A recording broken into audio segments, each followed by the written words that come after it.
ክረምት ነበረ በሚል ኃይለ ቃል ለተወሰኑ ደቂቃዎች እንማማራለን። ምን ነበረ? ክረምት ነበረ። የዮሐንስ ወንጌል ምዕራፍ 10 ቁጥር 23 ላይ ተመዝግቦ የምናገኘው ኃይለ ቃል ነው። በዚህ ኃይለ ቃል እንማማራለን። ቤተ ክርስቲያኒቱ ወቅቱን ጠብቃ ለልጆቿ ተስማሚ የሆነውን መልእክት ታስተላልፋለች። የዓመት ካላንደር ያላት ብቸኛዋ ኦርቶዶክሳዊት ተዋህዶ ቤተ ክርስቲያን ነች። እንደፈለግነው እንዳንናገር ቤተ ክርስቲያኒቱ ልጓም አላት። ይህንን ኃይለ ቃል ስመርጥ በምክንያት ነው። ከሰኔ 26 እስከ መስከረም 25 ያለው ወቅት ዘመነ ክረምት በመባል ይታወቃል። ክረምት ዘር የሚዘራበት፣ የተዘራው የሚበቅልበት፣ የደረቀው የሚለመልምበት፣ ምድር በልምላሜ የምታጌጥበት፣ ሰማይ በደመና የሚሸፈንበት፣ ተራሮች ኮረብቶች በጉም የሚከለሉበት፣ ገበሬ እግዚአብሔርን አምኖ ጎተራ ውስጥ ያለውን ዘር አሟጦ ለምድር አደራ የሚሰጥበት፣ ጠሉን ስናይ በረከቱ ሰፊ እንደሆነ፣ ዝናሙን ስናይ ምሕረቱ ብዙ እንደሆነ የምንረዳበት ወቅት ነው ክረምት። ምእመናን፣ የእኛ ቤተ ክርስቲያን ዓመቱን ሙሉ አንድ ነገር ይዛ ችክ አትልም። በጣም የሚደንቀኝ ይሄ ነው። ከሌሎች ቤተ እምነቶችም የምትለይበት አንዱ መንገድ ይሄ ነው።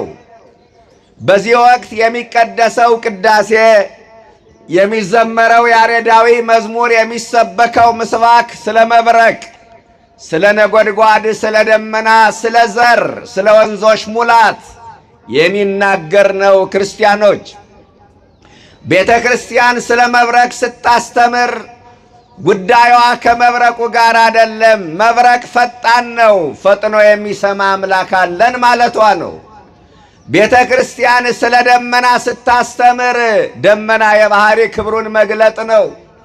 ቤተ ክርስቲያን ስለ ነጎድጓድ ስታስተምር ነጎድጓድ አስፈሪ ነው፣ ግርማ መለኮቱን ማሳየት ነው። ቤተ ክርስቲያን ስለ ዘር ስታስተምር ሞትና ትንሣኤ እንዳለን ለማስገንዘብ ጭምር ነው። ቤተ ክርስቲያን ስለ ወንዞች ሙላት ስትናገር እግዚአብሔር ባለ ብዙ ምሕረት ባለ ብዙ ይቅርታ መሆኑን ለማሳየት ነው። እርግጥ ነው የማይጠብ ትዕግሥት፣ የማያልቅ ፍቅር፣ የማይወሰን ቸርነት ያለው መድኃኔ ዓለም ነውና ስለ ወንዞች ሙላት ስታስተምር ብዙ ምሕረት ብዙ ይቅርታ እንዳለው ታሳየናለች። ያለ ምክንያት በይሽ ቤተ ክርስቲያን የሆነ አንዳችም ነገር የለም እያልኳችሁ ነው። የትምህርቱ መሠረታዊ ሐሳብ በክረምቱ በኩል ምን ያስተምረናል፣ ምን ይናገረናል የሚለውን ነጥብ እናነሳለን። ብዙ ነጥቦች ቢኖሩም ጊዜን ለመቆጠብ ጥቂት ነጥቦችን አንስተን እንነጋገራለን በነጥብ። አንደኛ፣ ክረምት የምጽአት ምሳሌ ነው። የምን ምሳሌ ነው? ክረምት የምጽአት ምሳሌ ነው። በክረምት የመብረቅ የነጎድጓድ ድምፅ ይሰማል። በዕለተ ምጽአትም በክረምት ከሚሰማው በላይ የመብረቅና የነጎድጓድ ድምፅ ይሰማል። ወገኖቼ፣ ክረምት አስፈሪ ነው። ጉርምርምታው፣ መብረቁ፣ ብልሽታው ይህ ሁሉ ያስፈራል። የጌታ መምጣትም መልካም ላልሰሩ ሰዎች አስፈሪ ነው። መልካም የሰሩ ሰዎች የድካም ዋጋቸውን የሚቀበሉበት ዕለት ስለሆነ ይደሰታሉ። መልካም ያልሰሩ ሰዎች ግን ይፈራሉ። ለምን ካላችሁ በጌታ ፊት ያለ ሥራ መቆም ያስፈራልና። ያስፈራም። ያዕቆብ ዘስሩግ ነግሮናል። አንሰ ፈር ሰለስተ ግብራተ። በጣም ልቤን የሚነካው ኃይለ ቃል ነው። እኔ 3 ነገሮችን እፈራለሁ አለ። ስንት ነገሮችን? ቀዳሚ ጸአተ ነፍስም ሥጋ፣ መጀመሪያ የነፍሴ ከሥጋ የመለየት ያስፈራኛል። በቀጥታም ይሁን በተዘዋዋሪ በአንድም በሌላም መንገድ የሰበሰብኩትን ንብረት ማጣበት፣ የጓጓሁለትን ዓለም የምነጠቅበት ቀን እኔን ያስፈራኛል አለ። ወካልታቀዊም ቅድመ ፈጣሪ፣ ሁለተኛው ቀሚሱ እሳት መጎናጸፊያው እሳት፣ መንበሩ በእሳት ክልል ዙፋኑን በእሳት ያጠረ እሳት ይነድድ ቅድሜው እሳት በፊቱ ይነዳል ተብሎ በተነገረለት በመድኃኔ ዓለም ፊት ያለ ሥራ መቆም ያስፈራኛል። እውነት ነው። በአንድ ባለሥልጣን ፊት መቆም እንኳን ያስፈራል። አንደበተ ርቱዕ የነበረው ሰው መንተባተብ ይጀምራል። ፈሪ ደፋር የነበረው ሰው ፈሪ ይሆናል። እንኳን በንጉሡ በክርስቶስ ፊት መቆም ይቅርና ወሳልስታ ጸአተ ፍትሕ ላዕሌ ሦስተኛው የቃሉን ፍርድ መስማት ያስፈራኛል። ሲኦል ሂድ ይበለኝ፣ ገነት ሂድ ይበለኝ፣ ወደ እኔ ና ይበለኝ፣ ከእኔ ወግድ ይበለኝ። እነዚህ ሦስት ነገሮች ያስፈሩኛል አለ። አባቶቻችን ቅዱሳን እና አቡነ አረጋዊ እነ ገብረ ክርስቶስ ዘመናቸውን ሁሉ በተጋድሎ ያሳለፉት ነፍሳቸው ከሥጋቸው የምትለይበት በጌታ ፊት የሚቆሙበት ፍርዱን የሚሰሙበት ቀን ትዝ እያላቸው ነው። ሌላ አጀንዳ አልነበራቸውም። እኛም ቢሆን አቅማችን በፈቀደልን መጠን በጎ ሥራ ምንሰራው፣ እየራበን ምንጾመው፣ እየደከመን ምናስቀድሰው፣ ሌሊት በሰዓታት ማለዳ በኪዳን ቀን በቅዳሴ ማታ በሰርክ ጉባኤ ተገንተን መድኃኔ ዓለምን ደጅ የምንጠናው በፊቱ የምንቆምበት ቀን ትዝ እያለን ነው። ሌላ አጀንዳ አላችሁ? ሌላ ምንም ነገር የለንም። ስለዚህ ክረምት አስፈሪ ነው። የጌታ መምጣትም መልካም ላልሰሩ ሰዎች አስፈሪ ነው እያልኳችሁ ነው። ክረምት ቢዘገይም ይመጣል። አንዳንዶቻችን የዋሃንን ከ9 ወር በጋ በኋላ ክረምቱ ስለሚመጣ የሚቀር ይመስለናል። ክረምት የዘገየ ቢመስልም ግን ምን አይልም አይቀርም፣ ይመጣል። መድኃኔ ዓለምም የዘገየ ቢመስልም አይቀርም፣ ይመጣል። ይመጣል። ለምን ይመጣል? ሊሰበስበን ይመጣል። ለምን ይመጣል? ምን ሰራችሁ ብሎ ሊጠይቀን ይመጣል። ቆጥሮ የሰጠንን ቆጥሮ ሊቀበለን ይመጣል። ደሞዛችን ሊከፍለን ይመጣል።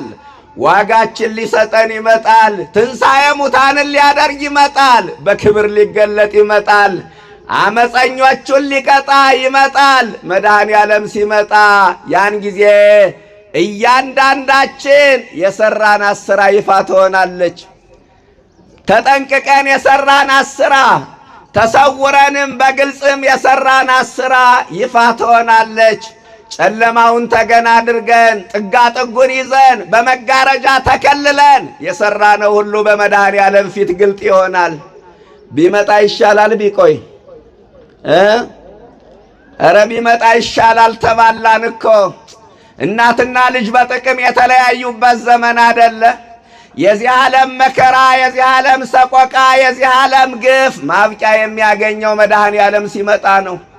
እሱማ ቢመጣ ይሻላል። አንድ ነገር ግን ልንገራችሁ ምእመናን፣ ጌታ ቢዘገይም ቢፈጥንም እሱን ለባለቤቱን ተወውና የእያንዳንዳችን ምጽአት ሞታችን መሆኑን አውቀን ራሳችን ለንስሐ እናዘጋጅ።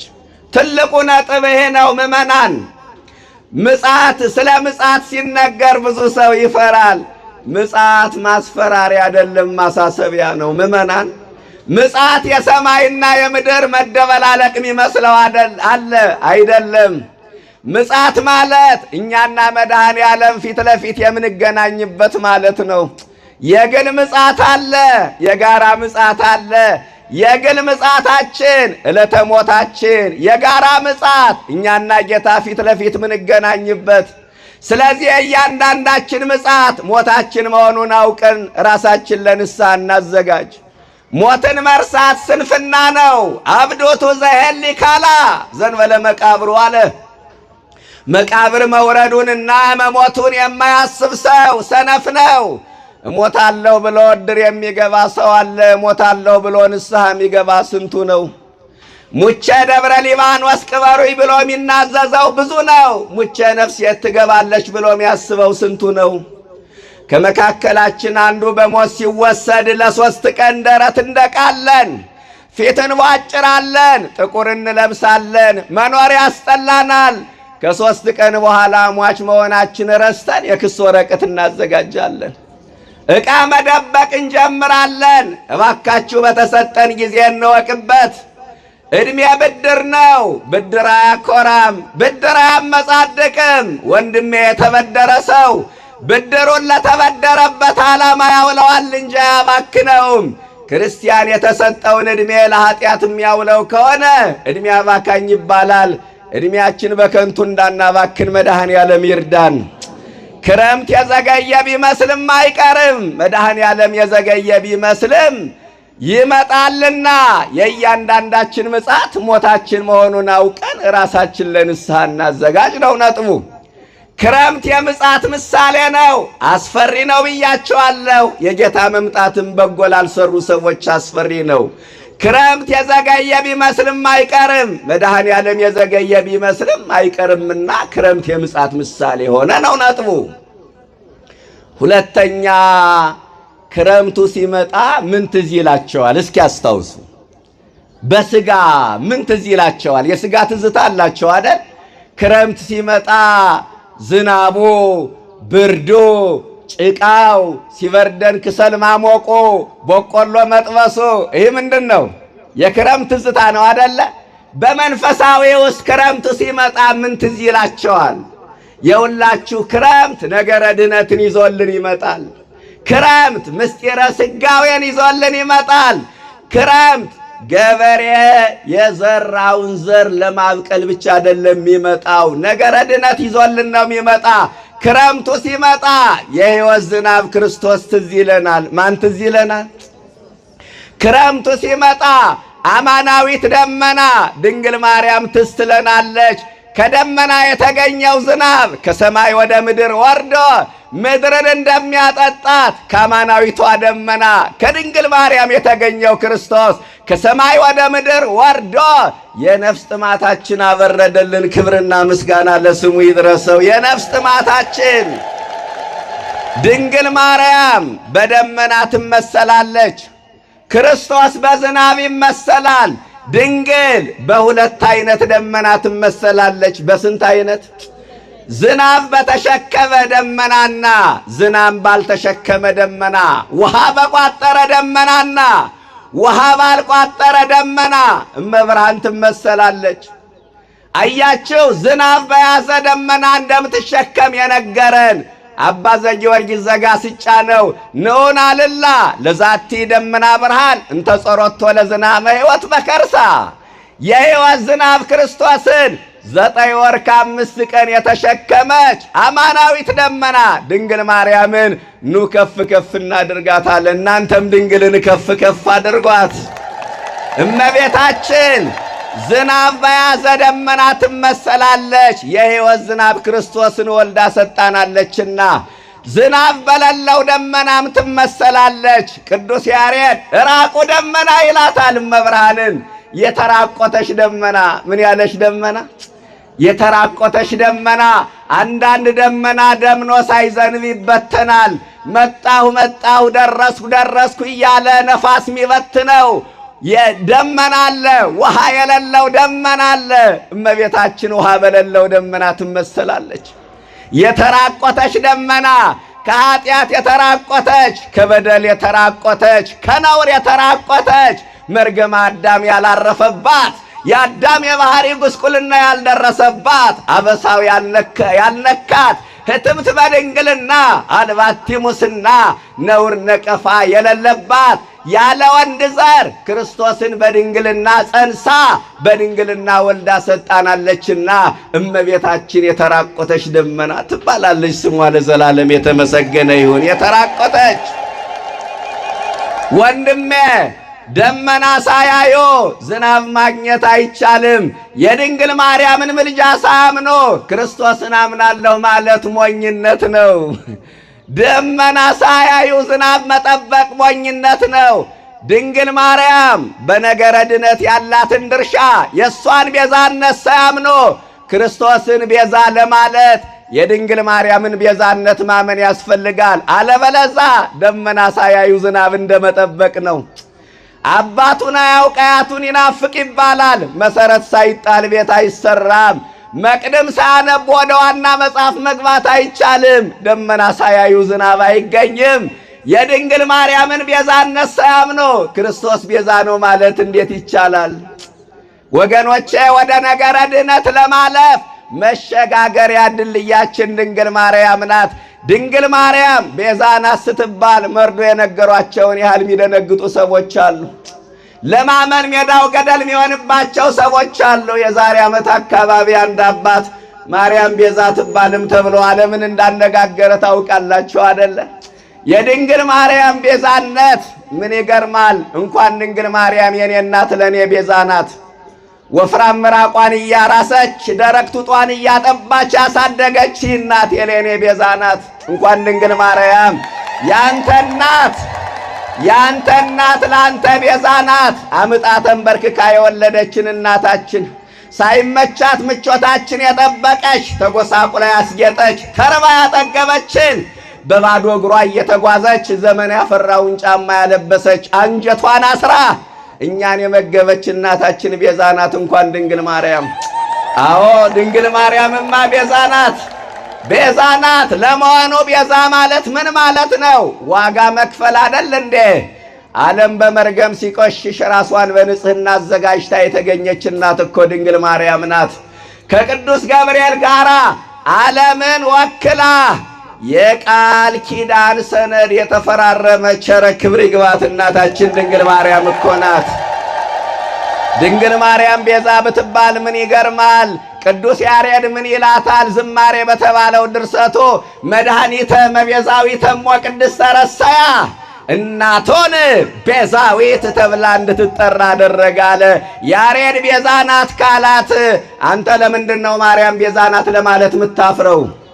ድንቅ ቅዱስ ያሬድ ማርያም ቤዛዊት ዓለም ናት ካላት አንቺ ማርያም ቤዛ ናት ለማለት ለምንድነው የምትሸማቀቂው? ለምንድነው የምታፍሬው? ለመሆኑ ቤዛ ማለት መድኃኒት አይደለም እንዴ? የመድኃኒት እናት መድኃኒት ብትባል ምን ይገርማል? ይገርማል እንዴ? የመድኃኒት እናት መድኃኒት ብትባል ምን ይደንቃል? አባ ዘጊዮርጊስ ዘጋስጫ መጽሐፈ ምስጢር በተባለው ድርሰቱ የሚገርም ቃል ተናገረ። አቃቤ ሥራይ መጽሐም ሰማያት ወጸፈው ውስተ ረክበትም ቤተ ዳዊት አለ። መድኃኒት ቀማሚው መለኮት ከሰማይ ወደ ምድር መጣ። መድኃኒቱ የሚቀመምባት ዕፅ ድንግል ማርያም ከዳዊት ዘር ተገኘች። ክብርና ምስጋና እንዲያው የሚገርም ነው ምሳሌው፣ ይገርማል ምሳሌው። መድኃኒት ቀማሚው መለኮት አለ ከሰማይ ወደ ምድር መጣ። መድኃኒቱ የሚቀመምባት እንጨት ዕፅ ደግሞ ድንግል ማርያም ከዳዊት ዘር ተገኘች አለ። ምእመናን የሁላችሁ ከሰው መድኃኒት መቀመም አይቻልም አደለ? መድኃኒት የሚቀመመው ከእጽዋት ነው። መድኃኒት የሚቀመመው ከእንስሳት ነው። ከአንድ ሰው ግን መድኃኒት መቀመም አስፈለገ። ኢም ዕፀ ወገዳም ወይም ደመ እንስሳ አላ ዘወጽሐት እማውቄሁ ለሰሎሞን ከሰው አይደለም ከእንስሳት ደም አይደለም ከእጽዋት ደም አይደለም መድኃኒቱ የተቀመመው ከአንዲት ታናሽ ብላቴና ከሰሎሞን ዘር ከተገኘች ከድንግል ማርያም ግን መድኃኒቱ ተቀመመ አለ። ስለዚህ ቤዛ ብትባል ምን ይገርማል? የውልህ ደመና ሳያዩ ዝናብ ማግኘት አይቻልም ነው ምልህ። ድንግል ማርያምን ምልጃዋን ሳይቀበሉ ክርስቶስን አምናለሁ ማለት አይቻልም። ደመናውንና ዝናቡን ነጣጥለህ አታየውም። በእኛ ቤተ ክርስቲያን ክርስቶስንና ድንግል ማርያምን ነጣጥለን የምንፈጽመው የአምልኮ ሥርዓት የለንም። ልጇን እናመልካለን፣ እናቱን እናከብራለን። ለልጇ የባህሪ ምስጋና እንሰዋለታለን፣ ለሷ የጸጋ ምስጋና። ለልጇ የባህሪ ስግደት፣ ለሷ የጸጋ ስግደት። የልጇ ታምር ከተነበበ በኋላ ቀጥሎ የሷ ታምር ሲነበብ አያችሁ። ዛሬ እሷ ቅዳሴ ቢቀደስ የጌታ ቅዳሴ ይቀደሳል። ዛሬ ጌታን ጾም ብንጾም ቀጥሎ የማርያምን ጾም እንጾማለን። ዛሬ ጌታ ተነሳ ብንል ቀጥሎ ማርያም ተነሳች እንላለን። ለምን ካልካኝ ደመናውንና ዝናቡን ነጣጥለህ አታየውምና እኮ ነው እናንተ። ስለዚህ ክረምቱ ሲመጣ ለካሲን ሁሉ ነገር ይዞልን ይመጣል። ነገረ ድህነትን ምስጢረ ስጋውያን የሕይወት ዝናብ ክርስቶስን ነገረ ማርያምን አማናዊት ደመና ድንግል ማርያምን ይዞልን ይመጣል። ሶስተኛ ክረምት የበጀት መዝጊያ ነው። በነጥብ ነው እየተነጋገርን ያለነው። ርዕሳችን ምን ነበረ ምእመናን? ክረምት ነበረ። በጣም አጭር አረፍተ ነገር ነች፣ ብዙ ነጥብ ግን እናይባታለን። ሶስተኛው ክረምት የበጀት መዝጊያ ነው። እኛስ የኃጢአት በጀት በንስሐ ምንዘጋው መቼ ነው? ክፋቱን፣ ምቀኝነቱን፣ ተንኮሉን፣ ዘረኝነቱን በንስሐ ዘግተን ወደ ክርስቶስ ምንቀርበው መቼ ነው? ሰኔ 30 ትጉም ሰነፉም ሂሳብ ለማወራረድ በጀት ለመዝጋት ይሮጣል፣ ይወጣል፣ ይወርዳል። እኛ ግን የኃጢአትን በጀት በንስሐ ሳንዘጋ አዲሱን ዓመት እንናፍቃለን። እንዴት ይሆናል ምእመናን? ከንስሐ የተለየ ሕይወት ሊኖረን አይገባም። ኃጢአት እስከ ሠራን ድረስ ንስሐ ያስፈልገናል። ኃጢአት የለብንም ብንል ራሳችን እናታልላለን፣ እውነትም በእኛ ውስጥ የለም አለ። አንደኛ ዮሐንስ ምዕራፍ 1 ቁጥር 9 ሰው ሆኖ ማይበድል እንጨት ሆኖ ማይጨስ የለም። ሁለት ነገር አትርሱ ምእመናን። እየሰማችሁኝ ነው? የእግዚአብሔርን ቸርነትና የእኛን በደል። እኛ ያልበደልንበት ቀን የለም። መድኃኔ ዓለም እኛን ይቅር ያላለበት ጊዜ የለም። ልብሳችን መቼ እንደቆሸሸ ሳናውቀው ቆሽሾ እናገኘዋለን። ሕይወታችን መቼ እንደቆሸሸ ሳናውቀው በኃጢአት ረክሶ እናገኘዋለን። ውሃ ባይኖር ኑሮ ልብስ ገዝቶ መልበስ አይታሰብም። ንስሐ ባይኖር ኑሮ ሰብናችን ማሰብ ይከብዳልና ከንስሐ የተለየ ሕይወት ሊኖረን አይገባም። ክረምት የበጀት መዝጊያ ነው። የኃጢአትን በጀት በንስሐ እንዝጋ። ቢያንስ 2 ወር አለን። ወደ አዲሱ ዓመት ከመሻገራችን በፊት አዲሱን ዓመት የኃጢአትን ፋይል ዘግተን እንቀበለው። ስንተኛ ነኝ? እርግጠኞች ናችሁ? አንደኛ ክረምት የምጽአት ምሳሌ፣ ሁለተኛ ክረምት ሲመጣ ማንን ይዞልን ይመጣል? እመቤታችንና ክርስቶስን። ትክክል። ሶስተኛ ክረምት የበጀት መዝጊያ። አራተኛ ክረምቱ መቼ ገባ? ቅድም ተናግሬ ነበር አይደል? ሰኔ 26 ገባ። እኛስ ንስሐ የምንገባው መቼ ነው?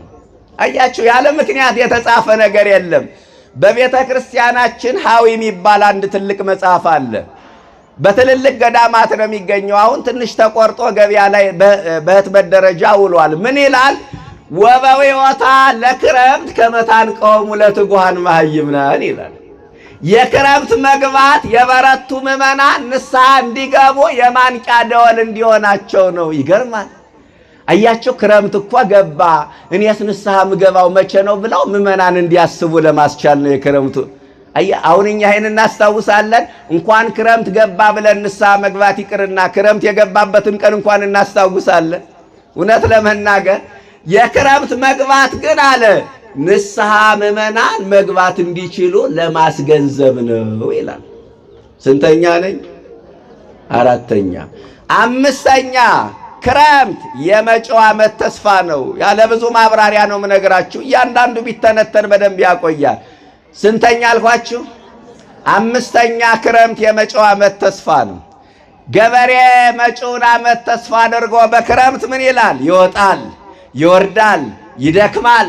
በላይ ዝናብ እየወረደበት በታች ጎርፉ እየሄደበት ጭቃ በጭቃ ሆኖ ይደክማል። ለምን? መጪውን ዓመት ተስፋ አድርጎ። መጪው ዓመት ተስፋ ምንድነው? የጥቅምት አበባ ነዋ፣ የህዳሩ አዝመራ ነዋ፣ ጥር ላይ የሚያስገባው ምርት ነዋ። ያንን ተስፋ አድርጎ በክረምት ይደክማል። እኛም መጪውን ዓለም ተስፋ አድርገን በጾም በጸሎት እንደክማለን እኮ ነው እናንተ። እስመ በብዙ ጻማ ሀለወነ ንብአ ለመንግሥተ እግዚአብሔር፣ በብዙ ድካም የእግዚአብሔርን መንግሥት እናገኛት ዘንድ ተስፋ እናደርጋለን። የሐዋርያት ሥራ ምዕራፍ 14 ቁጥር 22 ገበሬው በክረምት እንደሚደክም መጪውን ዓመት ተስፋ አድርጎ የጥቅምቱን አበባ የህዳሩን አዝመራ እኛም መጪውን ዓለም መንግሥተ ሰማይን ተስፋ አድርገን በጾም በጸሎት በስግደት እንደክማለን። ዓይን ያላያትን ጆሮ ያልሰማትን በሰው ልብ ያልታሰበች እግዚአብሔር ለወዳጆቹ ያዘጋጃት አግኝተን ማናጣት ገብተን ማንወጣባት በዘር በቋንቋ ተቧድነን ግጭት ማንፈጥርባት ከመላእክት ጋራ ቅዱስ ቅዱስ እያል የምንኖርባት መንግሥተ ሰማይን መጪውን ዓለም ተስፋ አድርገን እንደክማለን በጾም በጸሎት እንደ ገበሬው ማለት ነው። ስንተኛ ነኝ? ደከማችሁ? መልካም። ስንተኛ? አምስተኛ።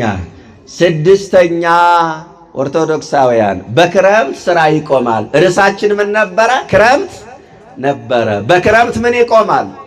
ስራ ይቆማል። ብዙዎቻችሁ የገጠር ልጆች ናችሁ። እኔም የገበሬ ልጅ ነው ያውቀዋለሁ። በክረምት ስራ ይቆማል። ገበሬ 9 ወር በጋ መሬቱን አርሶ አለስልሶ ክረምት ሲገባ ዘር ይዘራል። የተዘራው ይበቅላል። ከዛ አረሙን ይነቅላል። አረሙን ነቅሎ አጨዳ ወቅት እስከሚደርስ ስራ የለም፣ አርፎ ይሰነብታል፣ አርፎ ይቆያል። ይሄ ምንድነው የሚያስተምረን ካላችሁ አንድ ጥቅስ ላሳያችሁ። ማቴዎስ 24 ቁጥር 20 ላይ ወጸልዩ ባይቱ ከመይኩን ጉያክሙ በክረምት ወበሰንበት ይላል። ሽሽታችሁ በክረምትና በሰንበት እንዳይሆን ምን በሉ ጸልዩ አለ። ምን ማለት ነው? ሽሽታችሁ በክረምት እንዳይሆን ጸልዩ ማለት ሽሽት ማለት ሞት ማለት ነው። ድሮ ሰው ሞተ ሲባል ዋይ ሸሸ ተበላሸ ይባላል አይደለ? ሽሽታችሁ በክረምት እንዳይሆን ማለት ሞታችሁ ስራ መስራት ባቆማችሁበት ወቅት እንዳትሞቱ ምን በሉ ለምኑ። በክረምት ምን ይቆማል ብለናል? ስራ ይቆማል። ሽሽታችሁ በክረምት እንዳይሆን ለምኑ ማለት መንፈሳዊ ስራ መስራት ባቆማችሁበት ወቅት እንዳትሞቱ ጸልዩ ነው። በእውነት ስራ ባቆምንበት ወቅት እንዳንጠራ መድኃኔዓለም ይርዳን። በጣም አስፈሪው ነገር ምዕመናን ይሄ ነው። መንፈሳዊ ስራ መስራት ባቆምንበት ወቅት መጾሙን፣ መጸለዩን፣ መስገዱን፣ ማስቀደሱን፣ አስራት በኩራት ማውጣቱን፣ ጉባኤ መካፈሉን፣ ወንጌል መማሩን፣ ገዳም መሄዱን ባቆምንበት ወቅት መጠራት እንዴት ያሳዝናል መሰላችሁ? አንዳንድ ሰው ሲጾም፣ ሲጸልይ፣ ሲሰግድ፣ ሲያስቀድስ ይኖርና የሆነ ሰዓት ላይ ሁሉንም ነገር እርግፍ አድርጎ ይተዋል። ያን ጊዜ ሞት ይመጣል። ሞት እንዳይመጣ ስራ ባቆምንበት ሰዓት እግዚአብሔር ይርዳን። በእውነት በጣም አሳፋሪውና አስፈሪው ነገር ይህ ነው ወገኖች። መንፈሳዊ ሕይወት ኩንትራት አይደለም። መንፈሳዊ ሕይወት የሚኖር ነው። መንፈሳዊ ሕይወት የባል ልብስ አይደለም። ዛሬ ለብሰነው ነገ ሳጥን ውስጥ የምንከተው ልብስ አይደለም። ሁልጊዜ የምንለብሰው የሕይወት ልብስ ነው። መንፈሳዊ ሕይወት የሕይወት እሳት ነው። ዛሬ ሙቀ ነው ነገ የምናዳፍነው እሳት አይደለም። ሁልጊዜ በሕይወታችን የሚቀጣጠል የሕይወት እሳት ነው።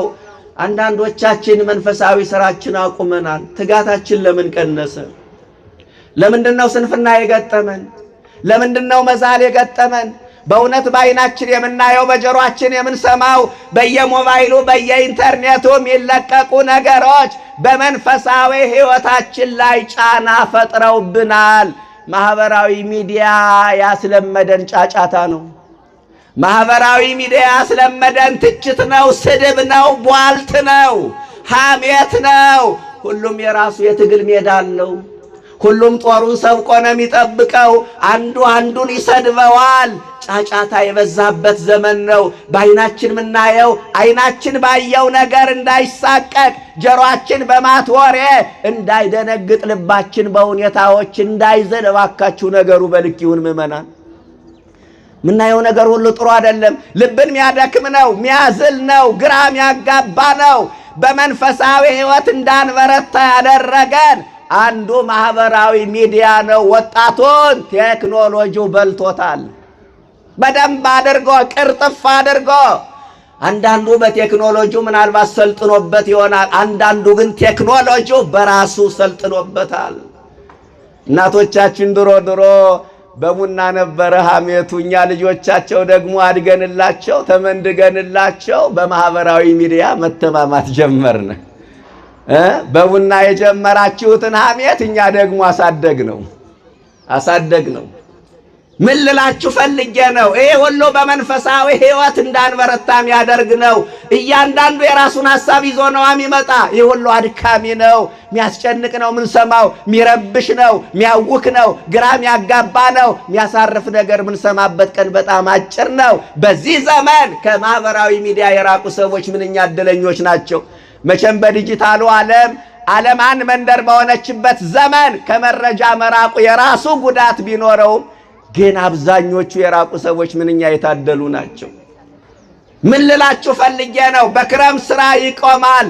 መንፈሳዊ ስራ በአንድም በሌላም ድንዛዜ መንፈሳዊ ስራ ባቆምንበት ወቅት እንዳንሞት መድኃኔዓለም ሁላችንም ይርዳን። በክረምት ስራ ይቆማል። መንፈሳዊ ስራ ባቆማችሁበት ወቅት እንዳትሞቱ ጸልዩ አለ። ስንተኛ ነኝ? ደከማችሁ? ሁለት ቃል ልንገራችሁና ልጨርስ። የጠዋት መርሃ ግብር ነው። ስንተኛ ነኝ? ስድስተኛ። ሰባተኛ ክረምት የቅጠል ወቅት ነው። የምን ወቅት ነው? በጋ ደግሞ የምን ወቅት ነው? የፍሬ ወቅት ነው።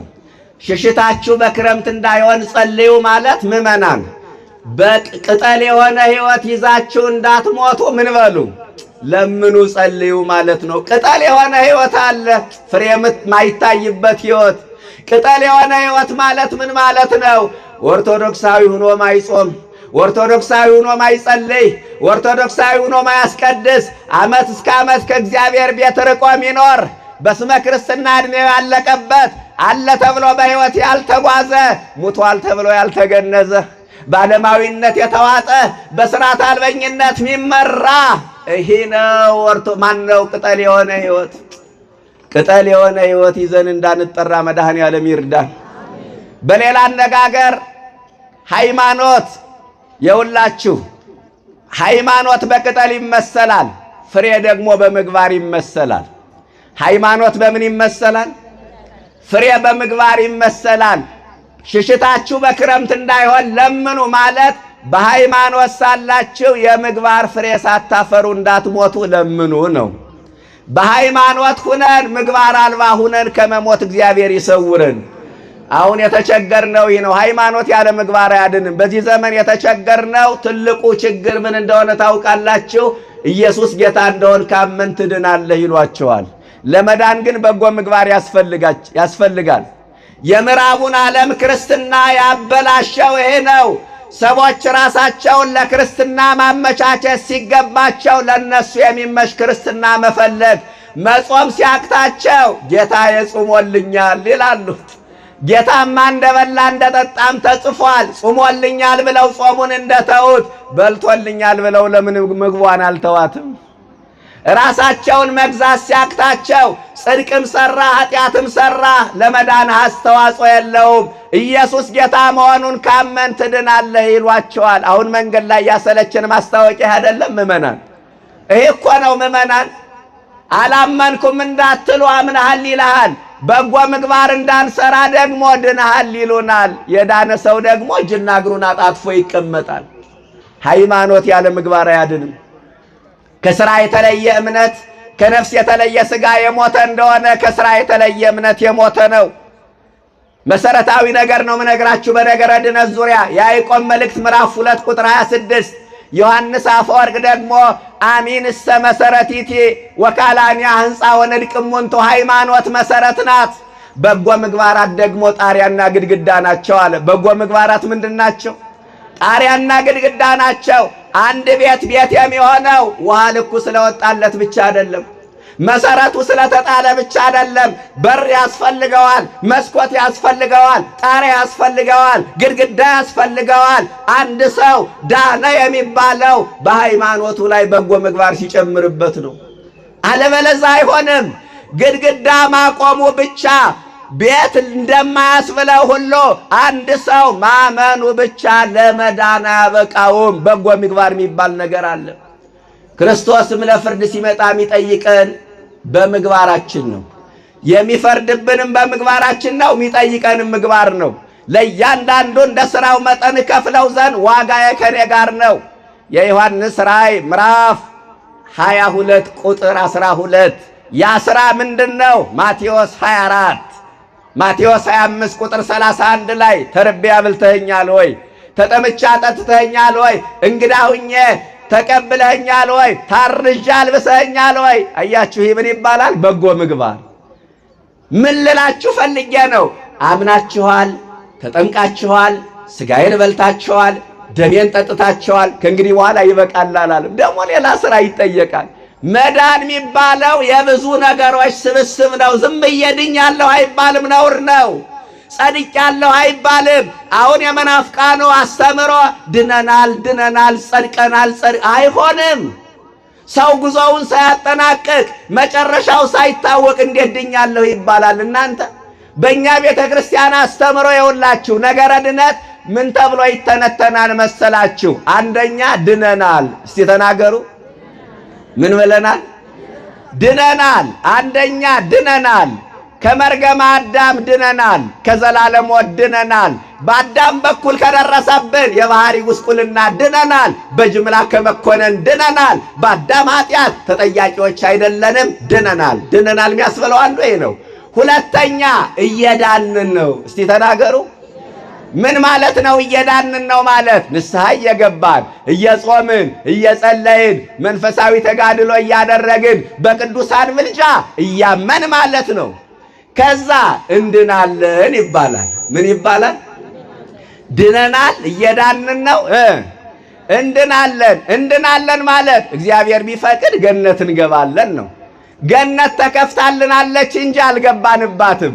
ተስፋው ተሰጠናል እንጂ አልተረጋገጠም።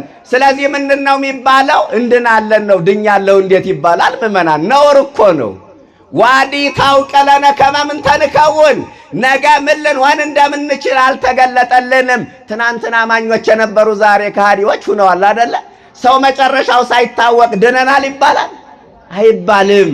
ከዘላለም ሞት ድነናል፣ እየዳንን ነው። መዳን ሂደት እንጂ ቅጽበት ስላልሆነ እንድናለን። እግዚአብሔር ቢፈቅድ ደግሞ ገነት እንገባለን በቸርነቱ ነው የሚባለው። ስለዚህ ሽሽታችሁ በክረምት እንዳይሆን ጸልዩ ማለት በሃይማኖት ሳላችሁ የምግባር ፍሬ ሳታፈሩ እንዳትሞቱ ለምኑ። ስንተኛ ነኝ? የመጨረሻ መዝጊያ ቃል ምነግራችሁ ክረምቱ ሲመጣ ምን ትዝ ይለናል ካላችሁ ነቢያት በክረምት ገበሬ፣ ሐዋርያት ደግሞ በበጋ ገበሬ ይመሰላሉ። ነቢያት በምን ገበሬ? ነቢያት በክረምት ገበሬ፣ ሐዋርያት ደግሞ በበጋ ገበሬ። ክረምቱ ሲመጣ እነዛ ዋጋ ከፍለው ያለፉ ነቢያት ትዝ ይሉናል። አያችሁ፣ የክረምት ገበሬ ጠዋት ከእንቅልፉ እንደነቃ ቁርስ ሳይበላ ሞፈር ቀንበር ተሸክሞ በሬዎቹን እየነዳ ወደ ሥራ ቦታ ይሄዳል። በሥራ ቦታ ላይ በላይ ዝናብ እየወረደበት በታች ጎርፉ እየሄደበት ጭቃ በጭቃ ሁኖ ይውልና ማታ ወደ ቤት ሲገባ ጎመን እራት ሁኖ ይቀርብለታል። የክረምት ገበሬ የሁላችሁ በገጠር ጎመን የሚቀርበው ምርጫ ሲጠፋ ነው፣ ከችግር የተነሳ ነው። በዚህ በከተማ እንግዲህ ጎመን ከሳይንሱ አንፃር ጥቅም አለው መሰል አይደል? አዎ። ገበሬ ግን የሁላችሁ ክረምቱን ችግር ስለሚበዛ የፊቱ ያልደረሰ የኋላው ያለቀበት አይደል የሚባል ክረምት። ስለዚህ ምን ያደርጋል? የጓሮ ጎመሩን ነቅሎ ያችን ቀቅሎ ችግሩን ያሳልፋል። እና አማራጭ ሲጠፋ የሚቀርብ ነው እራት እንደበላ ትቁጠሩት ማለት ነው በገጠሩ። በዚህ በከተማው ግን እንዳልኳችሁ ጥቅም አለው መሰል ከሳይንሱ አንፃር። እንዲያውም ምን ይባላል መሰላችሁ? የዘንድሮን ክረምት ወጣናት በመላ በኩርማን እንጀራ ጎመን ተቆልላ ይባላል። አያችሁ፣ የሀገራችን ትውፊት ነው፣ የባህላችን አንዱ መገለጫ። የዘንድሮን ክረምት ወጣናት በመላ በኩርማን እንጀራ ጎመን ተቆልላ። እንጀራዋ አነስ ያለች ናት፣ ጎመሯ ግን በዛ ብላ። እንዲህ አድርጎ ገበሬው ይሸውደዋል። ስለዚህ ጎመን እራት በልቶ ያድራል። አያችሁ፣ የክረምት ገበሬ ምግብ ሳይበላ ሞፈሩን ቀንበሩን ተሸክሞ በሬ እየነዳ ወደ ሥራ ቦታ እንደሚሄድ ሁሉ ነቢያትም ጦማቸውን አስተምረዋል። ምግብ ሳይበሉ ያለ ልጅነት ማለት እኮ ነው። ያለ ልጅነት ትንቢት ተናግረዋል፣ አስተምረዋል። በብሉይ ኪዳን ለሰዎች የሚሰጠው መንፈስ የረድኤት መንፈስ ይባላል። በሐዲስ ኪዳን ደግሞ ለሰዎች የሚሰጠው መንፈስ የልጅነት መንፈስ ይባላል። ከረድኤት መንፈስ የልጅነት መንፈስ ይበልጣል። ሐዋርያት ሲሳዩ ላይ ደርሰዋል፣ የልጅነት መንፈስ ተቀብለዋልና። አያችሁ፣ የክረምት ገበሬ በድካም ውሎ ማታ ወደ ቤቱ ሲገባ ጎመን ራት ሆኖ እንደሚቀርብለት ነቢያትም ወደ ሲኦል ወርደዋል። እስከ ጌታ መምጣት ድረስ ምንም መከራው ባያገኛቸውም የክረምት ገበሬ በድካም እንደሚያድር ሥራ ይበዛበታልና ነቢያትም ብዙ ደክመዋል። የክረምት ገበሬ በረሃብ እንደሚያድር ነቢያትም የነፍስ ረሃብ ገጥሟቸዋል። የክረምት ገበሬ በስቃይ እንደሚያድር ነቢያትም ብዙ ተሰቃይተዋል። አንዳንዶቹ በመጋዝ እየተሰነጠቁ፣ አንዳንዶቹ በድንጋይ እየተወገሩ አልፈዋል። ገበሬ ምን ይላል? በክረምት ያለ ስቃይ በበጋ ያለ ሲሳይ። ምን አልኳችሁ? በክረምት ያለ ስቃይ በበጋ ያለ ሲሳይ ይላል። የክረምቱን ስቃይ የሚያውቀው ገበሬው ብቻ ነው። አያችሁ፣ በክረምት ገበሬ የተመሰሉ ነቢያት በስቃይ ያለፉ ማለት ነው ባጭሩ። በበጋ ገበሬ የተመሰሉ ሐዋርያት ግን በበጋ ያለ ሲሳይ አይደለ፣ ከሲሳዩ ደረሱ። ያ ሲሳይ ማን ነው? ክርስቶስ ነው። ለዚህ አይደል ጌታ ሲያስተምር እስመ ብዙኃን ነቢያት ወጻድቃን ፈተው ይራዩ አንትሙ ዘትሬዩ ወይሬዩ። እነዚያ ነቢያት እናንተ የምታዩትን ሊያዩ ወደዱ፣ ግን አላዩም። እናንተ ግን በአጭር ቁመት በጠባብ ደረት ተወስኛ አይታቸዋል፣ ከሲሳዩ ከኔ ደርሳቸዋል አላቸው። ነቢያት ከዘመነ ስጋዌ ሳይደርሱ የናፈቁትን ዓመተ ምሕረት ሳያዩ ክርስቶስ በአጭር ቁመት በጠባብ ደረት ተወስኖ ሳያዩት በስቃይ ያለፉ፣ ሐዋርያት ግን ከሲሳዩ ደረሱ። ያ ሲሳይ መብላ ርሁባን ስቴ ጽሙዓን፣ ለተራሙት ምግብ ለተጠሙት መጠጥ የሆነው የዓለም መድኃኒት መድኃኔ ዓለም ነው። ስሙ ለዘላለም የተመሰገነ ይሁን። ወገኖቼ ሐዋርያት ከሲሳዩ ደርሰዋል። ሲሳዩ ክርስቶስን አግኝተዋል። እኛም ዕድለኞች ነን፣ ከሲሳዩ ደርሰናል። ግን ይህን ሲሳይ ተቀብለነዋል? አዎ በ40 በ80 ቀን ተቀብለነዋል። ግን ሲሳይ ነውና በየቀኑ መበላት የለበትም። በየቀኑ መመገብ የለብንም። በየሳምንቱ በየወሩ መመገብ የለብንም። ንስሐ እየገባን ሥጋው ደግሞ ከተቀበላችሁ ስንት ዓመት ሆናችሁ? እስኪ ያልተቀበላችሁበትን ዘመን ወደ ኋላ መለስ ብላችሁ ቁጠሩት። ክርስቲያን ከሥጋው ደግሞ ከራቀ የሚፈልገው የኃጢአት ልምምድ አለ ማለት ነው። ክርስቲያን ከሥጋው ደግሞ ከራቀ የሚጠብቀው የኃጢአት ቀጠሮ አለ ማለት ነው። አለበለዛ ከክርስቶስ ጋር እንዳንኖር የሚከለክለን ነገር የለም። ትጾማላችሁ፣ ትጸልያላችሁ፣ አስራት ታወጣላችሁ፣ ገዳም ትሄዳላችሁ፣ ቤተ ክርስቲያን ትሰራላችሁ፣ ታስቀድሳላችሁ። ደስ ይላል። የነገሮች መደምደሚያ ግን የክርስቶስን ሥጋና ደም መቀበል ነው። አለበለዛ መልካም ሥራዎቻችን ሁሉ ማረጋገጫ የሌላቸው የሂሳብ ሰነዶች እንዳይሆኑብን እፈራለሁ። በልጅነታችሁ ትቆርቡ የነበራችሁ ልጆቻችሁን ልታቆርቡ ትመጣላችሁ። እነሱ ሲበሉ እናንተ ትራባላችሁ፣ ጀርባችሁን ለማዱ ትሰጣላችሁ። እስከ መቼ ከዚህ ማዕድ እንሸሻለን? ክረምት ነበረ። ስንት ነገር ተማርነ? ግሩም። ስንት ነገር ተማርነ?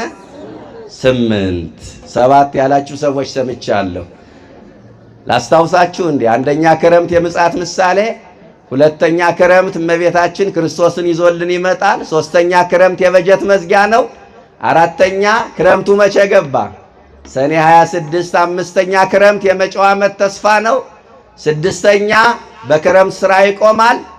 ሰባተኛ ክረምት የቅጠል ወቅት ነው፣ በጋ የፍሬ ወቅት ነው። ስምንተኛ ነቢያት በክረምት ገበሬ፣ ሐዋርያት በበጋ ገበሬ ይመሰላሉ። በክረምቱ በኩል ያስተማረን አምላክ የተመሰገነ ይሁን። መዋዕለ ክረምቱን አሳልፎ ለብርሃነ መስቀሉ በሰላም ያድርሰን። ከጻድቁ አባታችን ከአቡነ አረጋዊ ከገብረ ክርስቶስ ረድኤት በረከት ያሳትፈን።